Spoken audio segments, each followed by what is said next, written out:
Halo, selamat datang lagi di channel kami. Eh, Kali ini panduannya adalah bagaimana cara mengetes bisnis online kita, apakah betul-betul bisa menghasilkan uang. Mengetes bisnis online ini penting ya, karena kita tidak pernah tahu bisnis kita apakah betul-betul bisa laku atau tidak. Apakah ide dari hobi kita yang kemudian kita online-kan itu akan laku, ada pasarnya atau tidak. Nah, untuk melihat bahwa bisnis ini punya pasar atau tidak, apakah hobi kita itu diminati juga oleh banyak orang atau tidak, maka kita bisa mengetesnya. Ada dua cara, cara yang gampang dan cara yang sulit.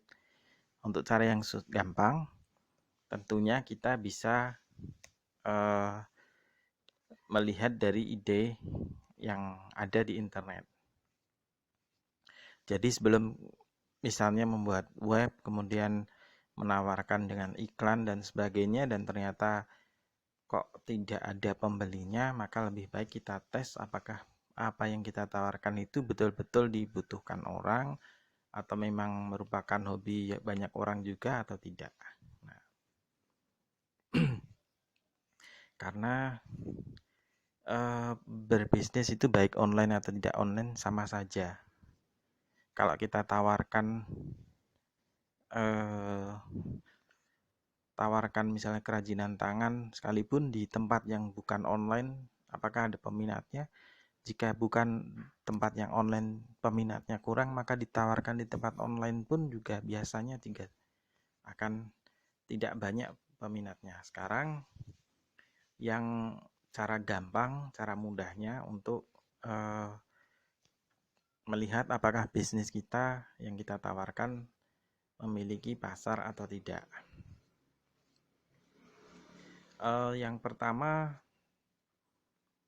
dapatkan kompetitor secara online. Kita bisa ketikkan di Google ya kata kunci yang sesuai dengan bisnis kita, apakah ada kompetitornya. Kemudian setelah ada kompetitornya, bukan berarti mereka akan menghasilkan uang dalam jumlah yang cukup. Nah, sekarang yang penting adalah kita pengen tahu apakah mereka betul-betul menghasilkan uang. Kita harus riset kompetisi kita. Misalnya, kalau mereka menghasilkan uang, bagaimana kita memperbaiki apa yang mereka tawarkan? Apakah yang sebenarnya diperlukan oleh customer mereka? Apakah yang bisa kita tawarkan pada customer mereka yang mereka tidak tawarkan? Nah, bagaimana mereka, apakah mereka menghasilkan uang? Itu penting. Kemudian bagaimana kita menawarkan nilai yang lebih untuk produk yang sama.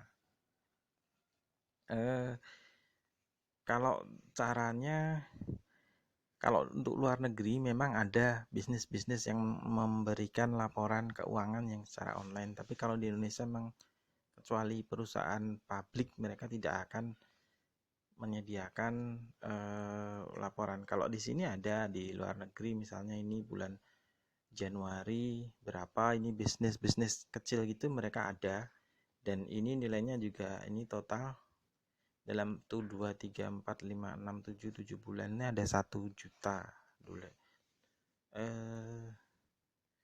Besar juga. Kalau di ini bahkan di web lain ada yang sampai membuat grafik seperti ini, tetapi untuk Indonesia saya yakin tidak ada yang seperti ini. Nah, terus kalau caranya itu kita bisa lihat misalnya dari produk review. Yang memberikan produk review itu biasanya hanya 2-10% dari customer mereka. Jadi kalau produk reviewnya hanya misalnya 20, estimasikan saja kira-kira maksimal 2000 orang yang membeli. 2000 sampai mungkin kalau 2% ya 10.000 orang yang membeli. Dan itu reviewnya entah dari mulai mana. Mungkin bisa lihat juga di produk serupa di Tokopedia berapa terjualnya dan sebagainya. Nah, kalau terjualnya kurang, ya yang jualan banyak sekali itu saya kira memang berat ya, kecuali Anda mau dapat harga yang jauh lebih murah yang orang akan nyari harga Anda, atau produk Anda harganya sama tapi kualitasnya beda jauh gitu. Nah, gitu. Kalau kemudian bisa juga kalau orangnya punya website itu dengan menggunakan similar web kita bisa lihat traffic website mereka. Misalnya untuk web headline ini estimasinya adalah 91 juta visitor total. Ini lumayan banyak, 91 juta visitor, penjualan mereka lumayan besar. Mestinya ya, karena yang mencari banyak, mestinya yang butuh juga banyak, yang akhirnya membeli juga lumayan. Kalau kita sudah dapat kompetitor dan orang yang kompetitor kita menghasilkan uang, sekarang bagaimana meningkatkan produk kita, value-nya, nilainya melampaui mereka. Nah, biasanya kalau yang sudah established, sudah di atas, di Google di atas, penjualannya banyak, di Tokopedia dan sebagainya, itu layanannya udah bagus, responnya bagus, produknya bagus, jenisnya macam-macam. Jadi ini akan banyak kerjaan buat kita untuk melampaui mereka. Biasanya kita, karena ini kita bisa belajar dari sana, misalnya dengan langganan newsletternya atau membeli produknya atau servisnya, kemudian kita coba membaca comment sectionnya, reviewnya. Nah, nanti kira-kira tugas kita menghasilkan sesuatu yang mirip atau yang lebih punya nilai daripada kompetitor kita. Nah, kemudian atau mungkin membuat sesuatu yang agak berbeda cabangnya, misalnya daripada misalnya untuk bisnis, pelatih bisnis atau mentor bisnis, maka Anda bisa bikin cabang mentor bisnis untuk wanita misalnya, atau untuk khusus untuk ibu rumah tangga. Ini sesuatu yang dicari juga, tapi berbeda dari kompetitor utama Anda. Nah, itu bisa memberikan nilai yang lebih besar dan punya customer base yang juga besar. Value-nya yang seperti ini bisa didapatkan. Kemudian juga kalau dari customer itu apa yang sulit, hal-hal yang sulit yang dialami customer mereka, itu sebisa mungkin kita berikan solusinya untuk kita, layanan atau produk kita. Dari sini tiru, kemudian perbaiki. Ini adalah rumus yang tidak usah terlalu berpikir bahwa kita adalah yang paling baru di situ, ide baru muncul di situ, jadikan bisnis. Belum tentu juga berhasil. Bisa saja kita masuk ke yang memang pasarnya udah gede, pembelinya banyak, pasarnya besar, kita ikut masuk dengan value yang lebih baik, maka kita juga bisa dapat pasar yang bagus dan tentunya dengan promosi yang kencang juga. Nah, kalau tidak ada kompetisinya, ada dua, nanti kemungkinan tidak ada untungnya di situ, atau nanti juga ada pengecualian, tetapi ini jarang ya pengecualian seperti itu. Yang ide yang benar-benar unik sekali dan mungkin menguntungkan, kalau Anda bisa mendapatkannya itu bagus. Tapi biasanya kalau mau aman, cari yang memang pasarnya besar dan memang sudah dibutuhkan orang. Misalnya barbershop, itu jelas dibutuhkan dan tidak akan hilang. Itu sampai kapanpun tetap cari orang. Nanti tinggal diperbaiki, misalnya lebih rapi, menawarkan apalagi misalnya potongan yang modelnya lebih modern dan sebagainya. Nah, kalau yang eh, sekarang kita bisa lihat dengan cara yang lebih sulit. Cara yang lebih sulit itu kita mulai misalnya kalau kita punya pikiran, kalau kita punya produk, kita bisa targetkan semua grup. Ada orang yang memasarkan produknya dengan cara yang lebih sulit. Dia berpikir pada produk bisa ditargetkan ke semua grup, semua jenis orang. Padahal tidak seperti itu. Karena internetnya global, maka semua orang bisa ditargetkan. Padahal pasar itu ada tipenya sendiri-sendiri, bahwa pasar itu secara spesifik bisa mengidentifikasi diri mereka sendiri. Misalnya pemanjat tebing. Nah, pemanjat tebing ini kan spesifik sekali. Ini pasar, Anda jual pemanjat tebing, jual tali, jual apa begitu. Kemudian kebutuhan mereka bisa digrupkan secara spesifik. Misalnya butuh sepatu bagus atau tali yang bagus atau yang lainnya. Anda tahu, kira-kira bisa membayangkan, oh ini keperluan mereka apa, itulah yang Anda tawarkan. Jadi produk Anda bisa nantinya bisa punya traksi yang lebih kuat karena memang pasarnya juga kelihatan. Kemudian banyak pemulanya. Kalau orang sudah expert, mereka udah punya pengalaman, udah punya opini, biasanya udah punya opini, udah punya mindset, itu nanti kalau ditawarin yang berbeda, biasanya susah berubah dan mereka akan tetap mau dengan yang mereka sukai udah lama. Ya kalau mau dicoba silahkan, tergantung cara promosinya tentu. Tapi kalau beginner, pemula, itu biasanya mereka Anda kasih edukasi 1-2 gitu, mereka biasanya oh gitu dan akhirnya dicoba. Kemudian memiliki perspektif yang sama. Jadi kalau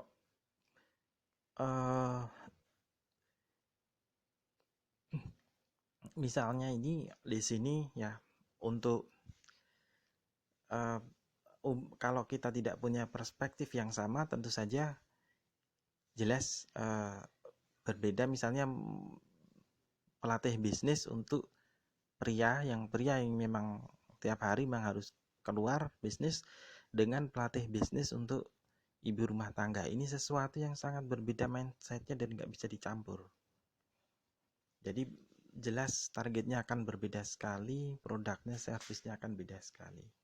Kemudian mereka kalau Anda bikin, mereka masih ingin belajar. Kalau mereka masih ingin belajar, artinya Anda bisa masuk dengan memberikan edukasi. Kemudian memiliki minat jangka panjang. Jadi kalau misalnya jadi fotografer, itu peminatnya akan jangka panjang, misalnya untuk promosi produk dan sebagainya, promosi di Instagram. Kalau Anda hanya menawarkan untuk weddingnya orang cuma berminat satu kali, meskipun tiap kali ada terus ya, tapi tidak bisa memasarkannya ke orang yang sama 2 kali itu. Jadi kalau Anda bisa dapat yang minatnya jangka panjang, ini akan lebih baik. Atau kalau tidak, berulang akan ada terus yang masuk, itu juga bagus. Kemudian pasarnya besar. Jadi ada jutaan orang yang memang membutuhkan atau menginginkan produk kita. Ini paling penting karena kita akan lebih gampang menjual. Di mana-mana ada yang butuh, di mana-mana ada yang ingin. Nah, saat itulah kita akan lebih mudah menjual pada mereka daripada kalau misalnya pendaki gunung atau pendaki tebing itu pasar yang bagus. Tapi kalau misalnya pendaki gunung atau pendaki tebing yang vegetarian, itu barangkali pasarnya akan kecil sekali. Jadi mending gak usah, lupakan aja. Nah gitu.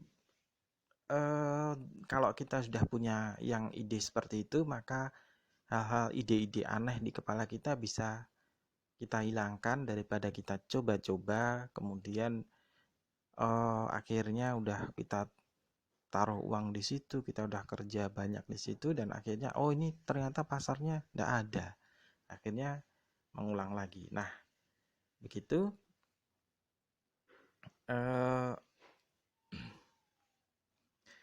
kita juga bisa lihat misalnya untuk ini untuk kita bisa lihat misal di Google Trend apa aja sih yang laku yang dicari di sana, kemudian kita bisa bikin namanya minimum viable product.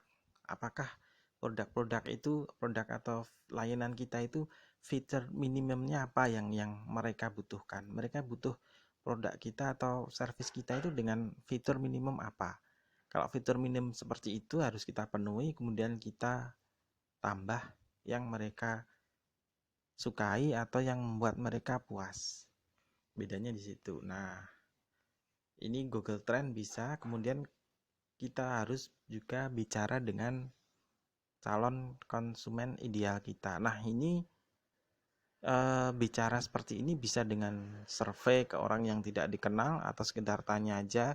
Tapi kalau bertanya langsung, ada kemungkinan mereka menjawab karena mungkin kenal sama kita, terus jawabnya baik-baik, padahal nggak terlalu kepingin tapi ngomong kepingin. Bisa jadi seperti itu. Makanya bisa mencari customer yang memang betul-betul customer yang sebaiknya juga nggak kenal dengan cara yang tidak mengikat mereka juga, jadi mereka akan menjawab lebih jujur. Nah,